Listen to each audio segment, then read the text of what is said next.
পিছনে শোনা যায়। সম্মানিত উপস্থিতি, এখন আমরা দাঁড়িয়ে আছি ইসলামের ইতিহাসে সবচেয়ে আলোড়ন সৃষ্টিকারী ফারুক আজম ওমর ফারুক রাদিয়াল্লাহু তাআলা আনহুর বাড়ি। সুবহানাল্লাহ। এই মসজিদটা যতটুকু এতটুকুই তার বাড়ি। ওমর ফারুক রাদিয়াল্লাহু তাআলার ব্যাপারে কয়েকটি ইনফরমেশন দিবে, একটু মনোযোগ দিয়ে শোনার জন্য অনুরোধ করছি। এক নম্বর ইনফরমেশন হলো, ওমর ফারুক ছিল একজন বীর যোদ্ধা, কখনো ইসলাম গ্রহণ করেন নাই। রাসূলুল্লাহ সাল্লাল্লাহু আলাইহি ওয়াসাল্লাম আল্লাহর কাছে কাবা ঘরে গিয়ে মুলতাজিমকে সামনে রেখে বললেন, হে আল্লাহ, তুই ওমরের এক ওমরকে কবুল কর। দুই ওমর কে কে জানেন?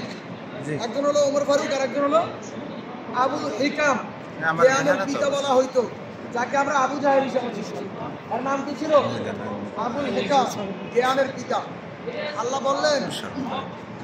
বললেন এই আমি তো এই পাশে আছি। আল্লাহ রাসূল বললেন মুলতাজিমকে সামনে রেখে, হে আল্লাহ, তুই ওমরের একজনকে তুমি ইসলামের জন্য কবুল করো। আল্লাহ তাআলা কবুল করেছেন কাকে? ওমর ফারুককে। আর দুর্ভাগ্য কার? আবু জাহেলের। এজন্য বলা হচ্ছে ইনসানি মা তামান্না, মানুষের সব ইচ্ছা পূরণ হয় না। ফালিল্লাহিল আখিরাতু ওয়াল উলা, কেবলমাত্র আল্লাহর ইচ্ছা পূরণ হয়। সম্মানিত হাজিরিন, ওমর ফারুক আল্লাহ রাসূলকে হত্যা করবে, এজন্য তলোয়ার হাত থেকে বের করে নিয়ে বের হয়েছে। এর আগেই ওমর ফারুকের বোন, তার বোনের নাম ছিল ফাতেমা, সে ইসলাম গ্রহণ করেছে, তার স্বামী ইসলাম গ্রহণ করেছে। ওমর ফারুক যে রাগান্বিতও যাচ্ছে এটা দেখে তার বোন এবং হাজবেন্ড দুজনে কোরআন পড়তেছিল, কোরআনকে আগুনের চুলার মধ্যে রাখছে। ওনার কিচ্ছু হয় নাই। এমত অবস্থায় ওমর ফারুক দূর থেকে গিয়ে বললেন, তোমরা জানি কি পড়তেছিল, আমাকে দেখাও। ওরা ভয়ে কাঁপতেছে, গিয়েই ফাতেমার হাজবেন্ডকে মারা শুরু করলো অগ্নিপতিরে। তোমরা ইসলাম গ্রহণ করেছো? তারা বললো, হ্যাঁ আমরা ইসলাম গ্রহণ করেছি। এরপরে বললো, তোমরা কোন কিতাব পড়ো আমার দেখাও তো। বোন বললো, এ কিতাব ধরতে হইলে গোসল ছাড়া ধরা যাইবে না। এজন্য এখান থেকে মেসেজ হলো, অমুসলিমরা যদি ইসলাম গ্রহণ করতে চায় তাদের শুধু ওযু করলে হবে না, গোসল করতে হবে। এরপরে কালেমা পড়াইতে হইবে। ওমর ফারুক গোসল করলেন, কোরআন হাতে দেওয়া হইল, কোরআন ধরেই সে কাঁপতে শুরু করলো আস্তে আস্তে। মানে তার ব্যাপারে দোয়া তো আগে কবুল হয়ে আসছে, সে তো জানে না। এরপরে সে যাচ্ছিল, এমন অবস্থা আবু বকরের বাড়ি আমরা দেখে আসছি। এই আবু বকরের বাড়ি রাসূল সাল্লাল্লাহু আলাইহি ওয়াসাল্লাম ছিলেন, চতুর্পাশে সন্দেহ। ওমর আসতেছে, মনে হয় যুদ্ধ বাঁচবে। ইভেন আবু বকর বলতেছিল, ইয়া রাসূলুল্লাহ, ওমর তলোয়ার হাতে বের করে নিয়ে আসতেছে। আর ওমরের পাওয়ার ছিল এরকম যে ওমর যদি একা দাঁড়াইতো, 100 জন ওমরের 100 জন যদি সৈন্য দাঁড়াইতো, তারা সব পালাইতো, সবাই গঙ্গা। সেই ওমর তলোয়ার কোষবদ্ধ না, তলোয়ার হাতে নিয়ে আসতেছে। মাত্র 12-13 জন সাহাবী দাঁড়াইছে। আবু বকর বলল, ইয়া রাসূলুল্লাহ, ওমরের সাথে কিনা যুদ্ধ পাবে, কি করব? আল্লাহ রাসূল বললেন, বসো আবু বকর, আসতে দাও। সম্মানিত হাজিরিন, এরকম ধৈর্য আমরা দেখাইতে পারতাম।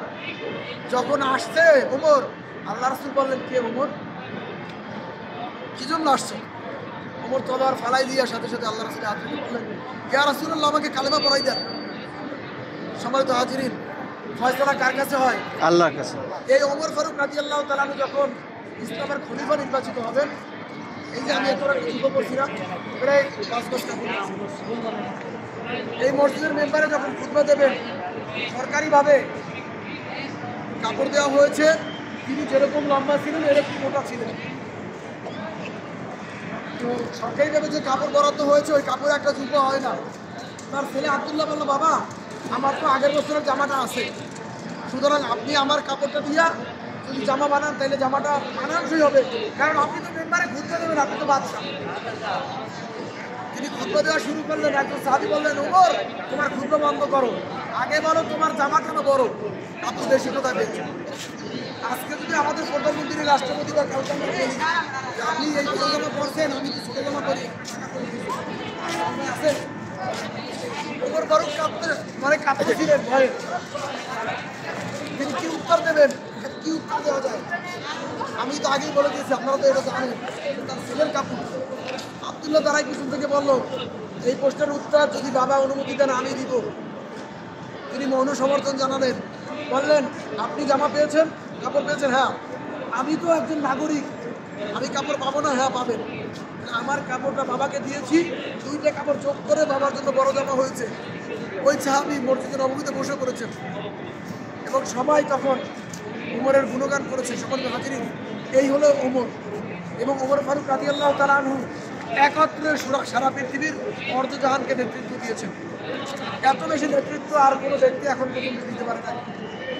মানে ওমর ফারুক রাদিয়াল্লাহু তাআলা আনহু সব ইসলাম গ্রহণ মানে যদি জান্নাতে যেতে চায় তার জীবনী ফলো করা লাগবে না?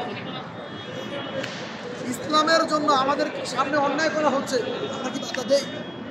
আজকে আপনার সন্তান যদি বেপরদা হয়, আপনার সন্তান যদি নামাজ না পড়ে, আপনার ভাই যদি নামাজ না পড়ে, আপনার বোন যদি নামাজ না পড়ে, আপনার এই উমরা কোনো কাজে লাগবে? কেননা কিয়ামতের ময়দানে জান্নাতের সার্টিফিকেট পাওয়া 4 জন ব্যক্তিকে, মানে 4 জন ব্যক্তি একজন ব্যক্তিকে জাহান্নামে নেবে।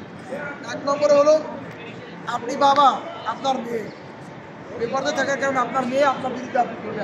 কার কাছে? আল্লাহর কাছে। 2 নম্বরে আপনার বোন আপিল করবে। 3 নম্বরে আপনার স্ত্রী আপিল করবে, ইভেন আপনার মা আপিল করবে। এজন্য আমাদের কি করতে হবে? ওমরের জীবনী করে ওমরের মতন করে নিজের ইমানকে বৃদ্ধি করতে হবে। আর এই ওমরের মতন ইমান বৃদ্ধি করতে হইলে আমাদের ওমরের জীবনী পড়া লাগবে না? ওমর ফারুকের আর একটা ইতিহাস আমি বলে আমার এই আলোচনা শেষ করব। ওমর ফারুক রাদিয়াল্লাহু তাআলা আনহু ইতিহাসটা আপনারা জানেন, স্মরণ